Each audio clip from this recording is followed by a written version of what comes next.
Hello, Year 5. How is everybody? Hope you're all okay at home, managing to get some work done and look after yourselves. It's not much fun when you're isolating, is it, and you can't go out or see your friends. And we're missing you too. It's really quiet in school without you guys, because you're just outside my room, so I hear you a lot. Very, very quiet. I'm looking forward to seeing you all, and it won't be very long now, a few more days.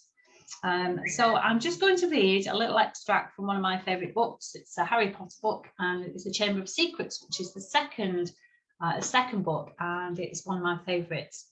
And I'm just going to read a little extract, and it's a little bit where Harry and Ron have missed getting the train to Hogwarts, and so they're looking around and they see the Weasley's car, and decide that they're going to try and take the Weasley's car. So here we go.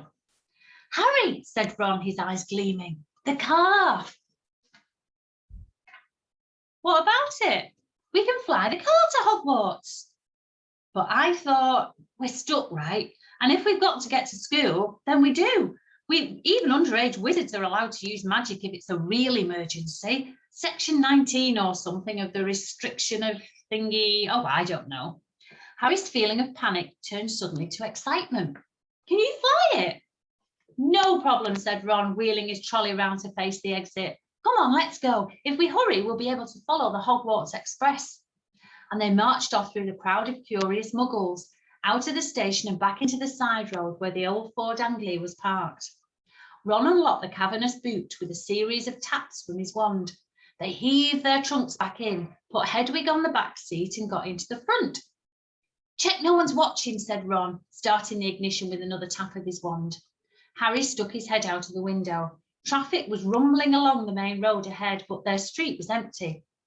Okay, he said. Ron pressed a tiny silver button on the dashboard. The car around them vanished, and so did they. Harry could feel the seat vibrating beneath him, hear the engine, feel his hands on his knees and his glasses on his nose. But for all he could see, he'd become a pair of eyeballs, floating a few feet above the ground in a dingy street full of parked cars.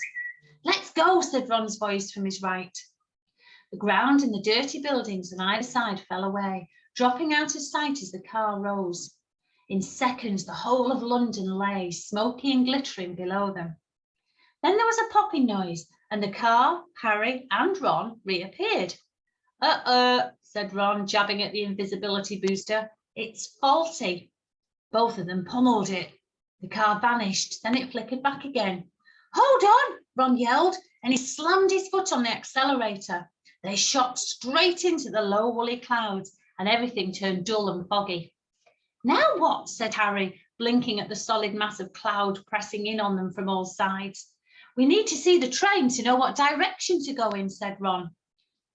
Dip back down again, quickly. They dropped back beneath the clouds and twisted around in their seats, squinting at the ground.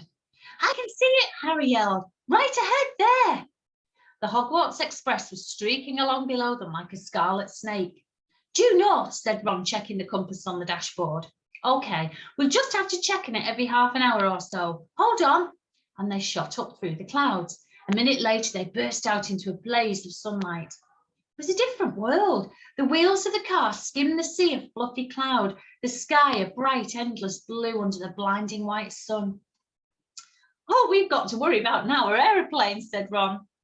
They looked at each other and started to laugh, and for a long time they couldn't stop. It was as though they'd been plunged into a fabulous dream. This, thought Harry, was surely the only way to travel, past swirls and turrets of snowy cloud, in a car full of hot, bright sunlight, with a fat pack of toffees in the glove compartment, and the prospect of seeing Fred and George's jealous faces when they landed smoothly and spectacularly on the sweeping lawn in front of Hogwarts Castle. They made regular checks on the train as they flew further and further north, each dip beneath the clouds showing them a different view. London was soon far behind them, replaced by neat green fields, which gave way in turn to wide purplish moors, villages with tiny toy churches, and a great city alive with cars like multicoloured ants. Several uneventful hours later, however, Harry had to admit that some of the fun was wearing off.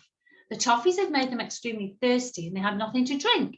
He and Ron had pulled off their jumpers, but Harry's t-shirt was sticking to the back of his seat and his glasses kept sliding down to the end of his sweaty nose. He'd stopped noticing the fantastic cloud shapes now and was thinking longingly of the train miles below where you could buy ice-cold pumpkin juice from a trolley pushed by a plump witch. Why hadn't they been able to get onto platform 9 3/4? Can't be much further, can it? Croaked Ron, hours later still, as the sun started to sink into their floor of cloud, staining it a deep pink. Oh, ready for another check on that train? It was still right below them, winding its way past a snow-capped mountain. It was much darker beneath the canopy of clouds. Ron put his foot on the accelerator and drove them upwards again, but as he did so, the engine began to whine. Harry and Ron exchanged nervous glances. It's probably just tired, said Ron. It's never been this far before. And they both pretended not to notice the whining growing louder and louder as the sky became steadily darker. Stars were blossoming in the blackness. Harry pulled his jumper back on, trying to ignore the way the windscreen wipers were now waving feebly as though in protest. Not far, said Ron, more to the car than to Harry. Not far now, and he patted the dashboard nervously. When they flew back beneath the clouds a little while later, they had to squint through the darkness for a landmark they knew. There! Harry shouted, making Ron and Hedwig jump. Straight ahead! Silhouetted on the dark horizon, high on the cliff over the lake, stood the many turrets and towers of Hogwarts Castle. But the car had begun to shudder and was losing speed. Come on, Ron said cajolingly, giving the steering wheel a little shake. Nearly there, come on! The engine groaned. Narrow jets of steam were issuing from under the bonnet. Harry found himself gripping the edges of his seat very hard as they flew towards the lake. The car gave a nasty wobble. Glancing out of his window, Harry saw the smooth, black, glassy surface of the water a mile below. Ron's knuckles were white on the steering wheel. The car wobbled again. Come on, Ron muttered. They were over the lake. The castle was right ahead. Ron put his foot down. There was a loud clunk, a splutter, and the engine died completely. Uh-oh, said Ron into the silence. The noise of the car dropped. They were falling, gathering speed, heading straight for the solid castle wall. No, Ron yelled, swinging the steering wheel round. They missed the dark stone wall by inches as the car turned in a great arc, soaring over the dark greenhouses, then the vegetable patch, and then out over the back lawns, losing height all the time. Ron let go of the steering wheel completely and pulled his wand out of his back pocket. Stop! Stop! He yelled, whacking the dashboard and the windscreen. But they were still plummeting, the ground flying up towards them. Mind that tree, Harry bellowed, lunging for the steering wheel. Too late. Crunch! With an ear-splitting bang of metal on wood, they hit the thick tree trunk and dropped to the ground with a heavy jolt. Steam was billowing from under the crumpled bonnet. Hedwig was shrieking in terror. A golf ball-sized lump was throbbing on Harry's head where he'd hit the windscreen, and to his right, Ron let out a low, despairing groan. Are you okay? Harry said urgently. My wand, said Ron in a shaky voice. Look at my wand.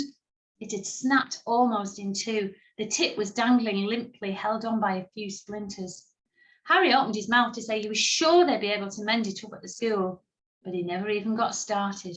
At that moment, something hit the side of the car with the force of a charging bull, sending him lurching sideways into Ron just as an equally heavy blow hit the roof. What's happened?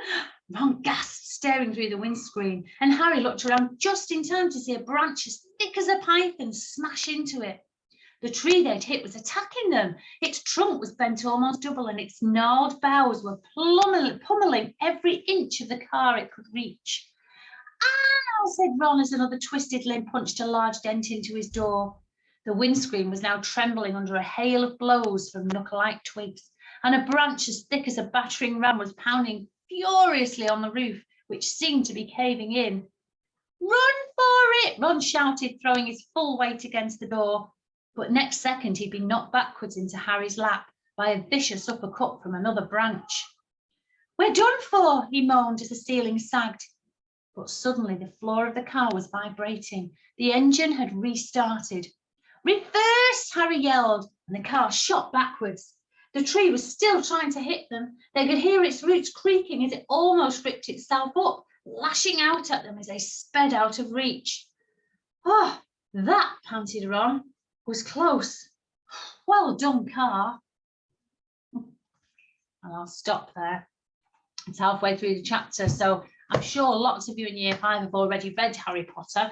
I've read it, but you know, there are bits of it I just like reading over and over again, just like I like seeing some of the films over and over again, although they get a little bit scary for me.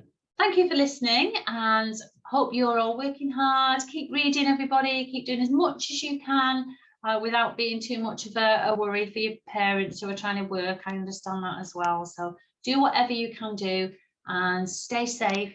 Keep indoors, stay safe, and hope to see you soon. It will be Monday, won't it? A few days. Take care, everyone. Bye.